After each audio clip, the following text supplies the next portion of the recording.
Hi guys, welcome back to our YouTube channel.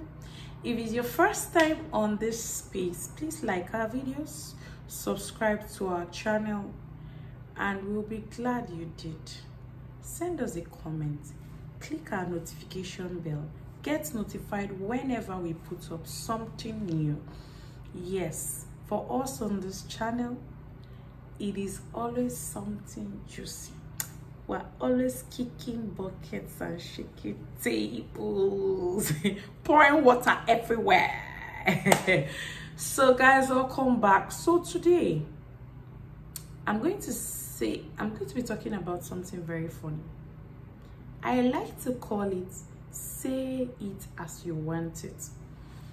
So I was talking to a friend some days back, and I told her that we're talking about her birthday that was coming up, and she was like, these men, maybe they will not buy somebody anything. I say, you say waiting, they don't know anybody anything that they might tell you they don't know after the birthday has passed. I said, I know they do that thing. You know what I do, guys? I told her that, let me shock you. When my birthdays remain like 3 months, I'll start singing in Honku's ear. I will say, baby, this is my birthday. I wish I can just get myself. I really think I should change this my phone. I will be saying it is small. Say I'm saving money. I want to change my phone.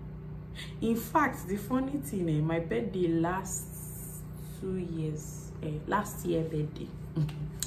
Guys, so I sell shoes and handbags as one of my side hustles. So whenever I see a beautiful shoes from my supplier, I'll go and show Honko. I say, babe, this shoe is fine. Oh, my birthday is coming up.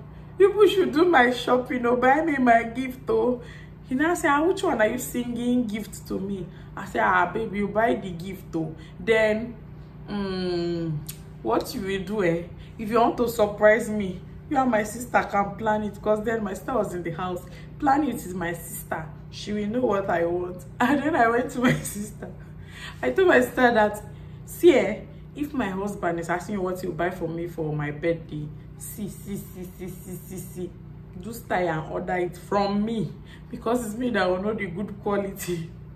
It's funny now, but guys, I don't laugh about it.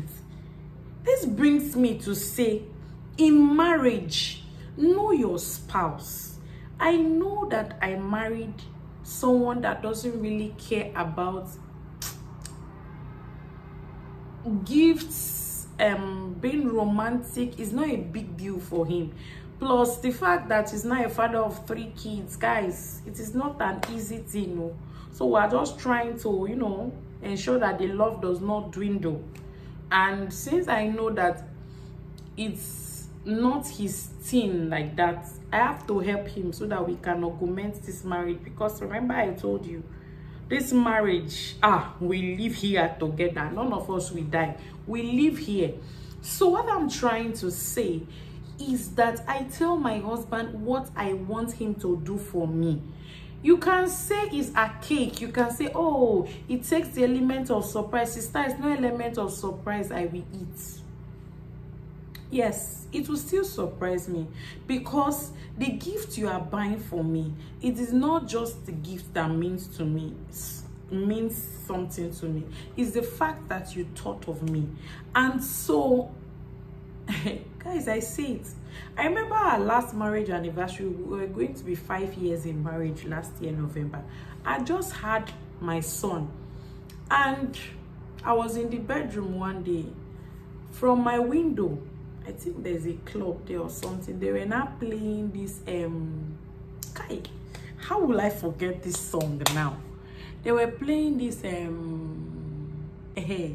you be my queen, I don't need no rules. It's a love song, I don't need no clues. The song it sweets my head. I say, babe, please go and learn this song on our anniversary. You sing it for me.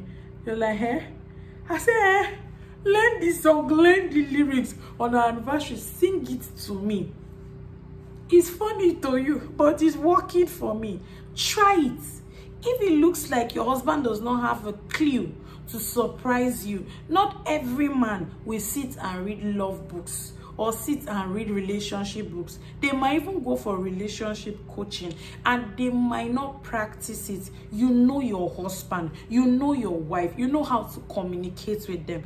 Even if it's about your sex life, talk to your husband. This is how I like it. This is how I enjoy it. Talk to your wife. I feel like if you do this, it will look better. If you do this, you will look better. Grow. See, tell yourselves what you want. Like I say, communication cannot be excluded if you want your marriage to work. Don't leave it like that. Don't say if he doesn't do it, he should leave it. He will not leave it. And in trying to get your spouse to do something, please, let's learn the act of talking to them respectively. Remember, we talked about love language and we talk about men's desire. A man's paramount desire is the need for respect. This is because the man before he married you could not demand respect from his mother.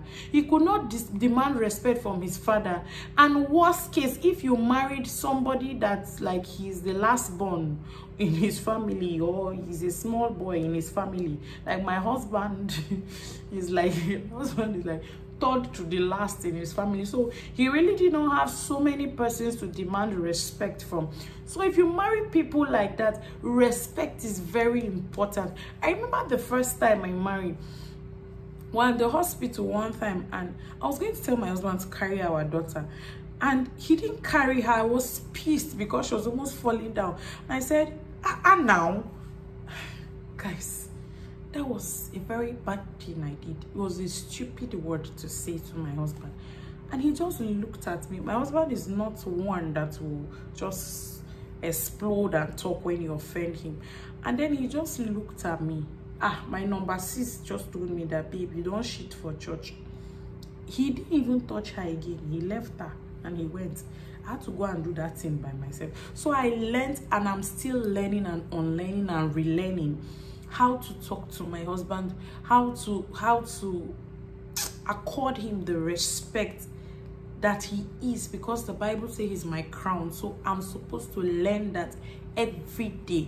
So guys, what I'm trying to say now is, as you are trying to tell your husband, learn this song, don't say it rudely, say it playfully and understand his mood when you want to say it.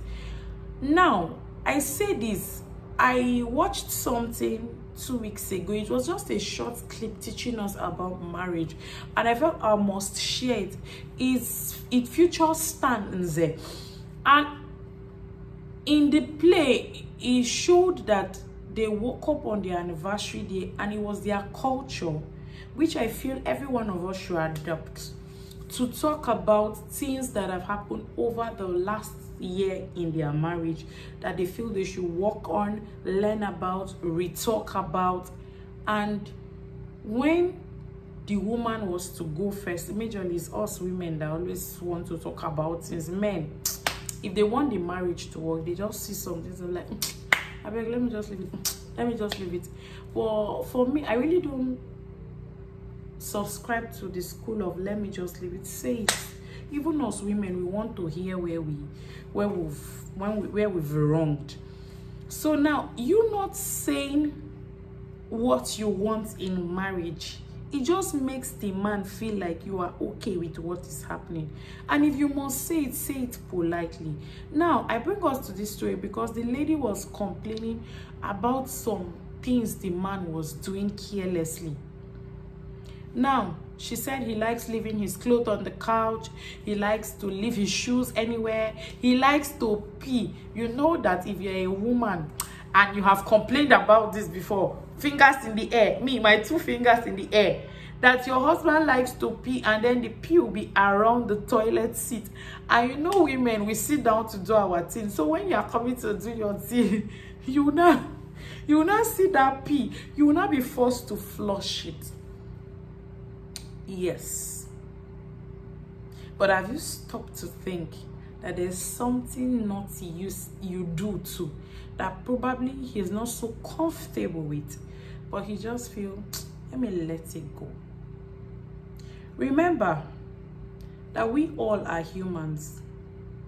You might be perfect in that area you are trying to shame your husband or shame your partner about, but he is also perfect in another area and he has refused to shame you about it.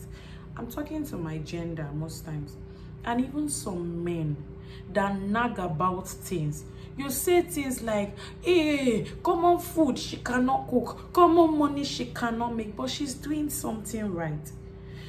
I feel the best approach to correct and to demand your spouse to do something that you like, from your spouse to do something that you like, is by appreciating them for the ones they are doing. Appreciate the baby steps they are making, and then do your best to talk as politely as possible. Today, before filming this video, I'm not perfect. I made fried rice for my kids in the morning to go to school. It tasted nice and I couldn't wait for my husband to taste it.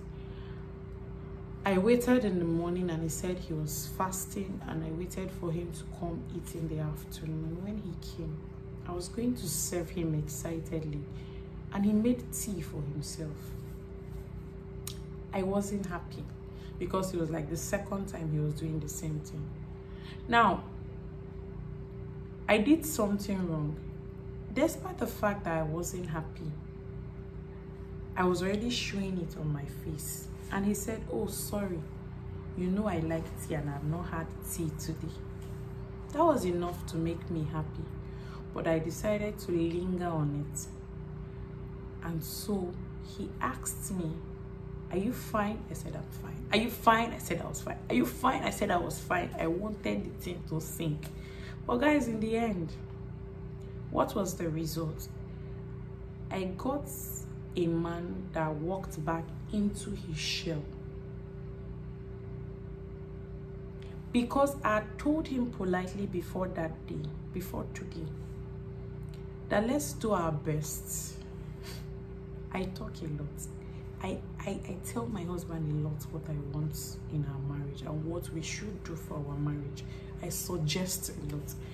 It's like, babe, can we just try after our 5th anniversary that when one person is trying to get irritated about something the other person has done, and it looks like it's going to enter an argument that will linger, can the other person be a bigger person and insist on bringing smile to the other person's face?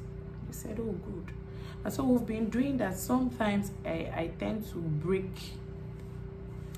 the agreement, breach the agreement like I did today. When he asked like 3 times, he was going up, are you fine? Are you fine? Babe, are you fine? He was trying to make me laugh. I was adamant. And what was the result, guys? The result was that I made him change his mood also. And instead of going out excitedly, he went out not so excited as should be. And that is why I say that whenever we try to correct or to bring our spouse to understand our point, we should understand. And in trying to drive in your point, you are also dealing with a human being like you. Don't make your spouse change his mood just like I did mine today. But in all, my message today is say what you want. Your birthday is coming. Jokingly say what you want in the line of what you know your spouse can afford. Tell him, teach him. A time is coming. You won't have to say it. He will understand that this is what you want. You might say it and he doesn't do it today. Say it tomorrow. Say it the next tomorrow till he understands. Thank you for watching. Like our videos. Subscribe to our channel. Please send us a comment and we'll be right here waiting for your comments. Love you. Bye.